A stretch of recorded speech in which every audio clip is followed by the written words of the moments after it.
মা লাইট কই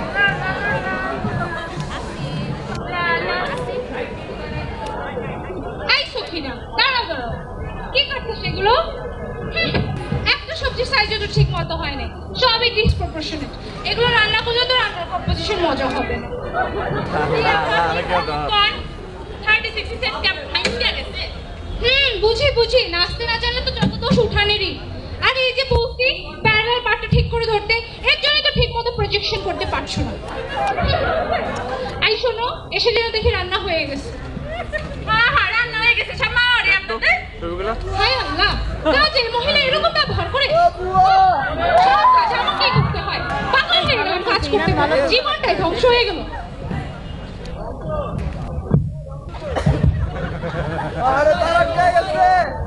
এই শোনো তোমাকে যে আমি 10 মিনিট আগে আমার নতুন ওই টয়লেটের প্রজেক্টের ওয়ার্কিং ড্রয়িংটা করতে বলছি করছো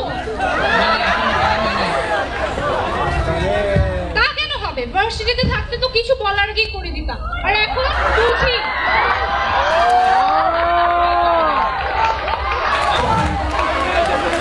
সময় পাবা কিভাবে হ্যাঁ তখন তো আমার কত সময় ছিল আর এখন কথা বলো না কেন দেখো তোমার থিসিসের ডিজাইনটা কিন্তু আমিই করে দিয়েছিলাম আচ্ছা শোনো আমরা পুরনো কথা সব ভুলে যাই আমিও বারবার বলতেছি আজ বুঝছি তো চলো না সবকিছু নতুন করে স্টার্ট করবো তুমি তো জানো আমি 10টার বেশি সজাগ থাকতে পারি আমার ঘুম চলে আসে করো না কাজটা আচ্ছা করে দিচ্ছি করো না তোমার এত সময় লাগে তুমি আজকাল আমাকে খুব ইগনোর করো আচ্ছা তোমার জন্য একটা নেকলেস আনছি ওমার তাই তো খুবই সুন্দর আহা আল্লাহ স্টোনের হায়ারার্কিটা দেখো যাক এটা বাদ দে এটা পরে করবো আচ্ছা করো না কাজটা আমি ঘুম যাওয়ার আগে করে দেবো ঠিক আছে তুমি কখন ঘুমাবো আমি কখন ঘুমাবো তার কোনো ঠিক আছে করো না আচ্ছা বাবা করে দিচ্ছি শান্ত করে দিচ্ছি আচ্ছা আচ্ছা ঠিক আছে একটু টিভিটা ছাড়ো না একটু খবরটা দেখি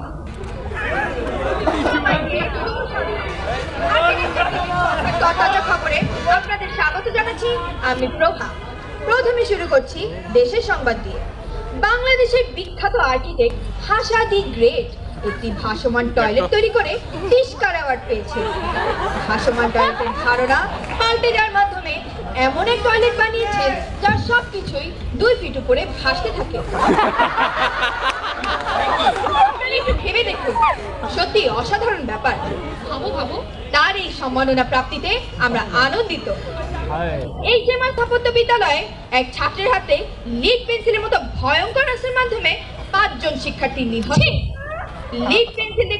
খুঁচিয়ে সে তার 5 সহপাঠীকে নির্মমভাবে আহত করে এক পর্যায়ে তারা মৃত্যুবরণ করে এই টিভি বন্ধ করো তো যত সময় আজে বাজে খবর ভালো লাগে না এই শোনো আমাদের সময় এরকম ছিল বলো সবার মধ্যে তো কত সৌহার্দ্যপূর্ণ আচরণ বিশেষ করে সিনিয়র ভাইদের সাথে তোমার তো সিনিয়র ভাইদের সাথে ভালো আচরণ ছিল আর কারোর সাথে তো ছিল না এই শোনো ফটো দিয়ে কথা বলবে না জানি তোমার তো জুনিয়রগুলোর সাথে স্বাধীন ভাইয়া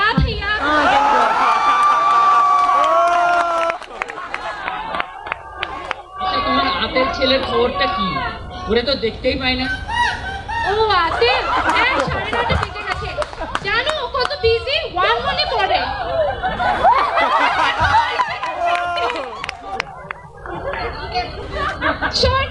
শোনো আমি যখনই আমার প্রজেক্টের প্রপারেশনের কথা চিন্তা করি না আমার আতেলের কথা মনে পড়ে কিছু তোমার ডিজাইনগুলো তোমার আতেলের মতোই হয় এই ফোনে নিয়ে কথা বলো না ছেলের সামনে দাও না বাবা কেন দেখতে পারো না আরে ও কত ছোট একটা ছেলে এখনো ওকে দিয়ে এরকম পরিশ্রম করাচ্ছ যাও না নিয়ে এসো যাও স্টোরে পড়ে আছে নিয়ে নিও আরে ও তো স্টোর কোথায় জানে বলো ও তো কতক্ষণই বা বাসা থেকে আচ্ছা আমি এনে দিচ্ছি ঠিক আছে হ্যাঁ যাও এই শোন তুই একটু বস হ্যাঁ আচ্ছা তোমাদের যদি কোনো কথা থাকে পাশের রুমে গিয়ে করো কেন এই রুমটা আমারও আমি এখন খবর দেখবো আমিও দেখবো আচ্ছা টিভিটা দাও টিভি রিমোট কত দূরে তুমি দেখছো আমি কষ্ট করে নিব তুমি নাও তুমি ছাড়ো আচ্ছা অটো টিভি বিদ্যালয় ধসে পড়েছে শিক্ষার্থীদের দাঙ্গা হাঙ্গামার ঘটনা ঘটে। উত্তেজনার চরম পর্যায়ে যখন সবাই ভবনের কলাম ধরে ঝাঁকুনি দিচ্ছিল, তখনই ভবনটি ধসে পড়ে। হাহাকারে শোকের বন্যা বয়ে যাচ্ছে। এখন আমাদের রিপোর্টার আছেন কানা বিশ্ববিদ্যালয়ের কুখ্যাত স্থপতি মনির বাসার সামনে।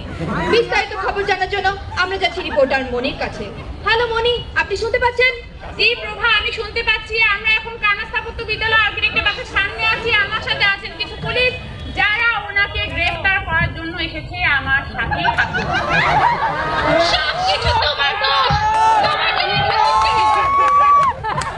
হ্যাঁ, আমি জুয়েল বলছি। হয়তো নামে রেস্টুরেন্ট আছে নাকি আমাদের আচ্ছা, কি হয়েছে? আপনারা সব বলতে পারেন। স্যার, স্যার, এটা কি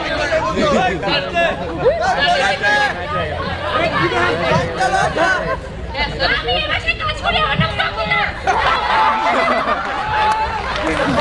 এটাই ছিল এখনকার মতো সর্বশেষ সংবাদ। আমাদের সাথে থাকার জন্য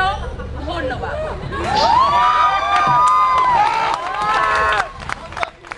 শোনো বাবা, আর কেঁদো না। শুধু আর্কিটেক্ট হওয়াটাই বড় কথা নয়,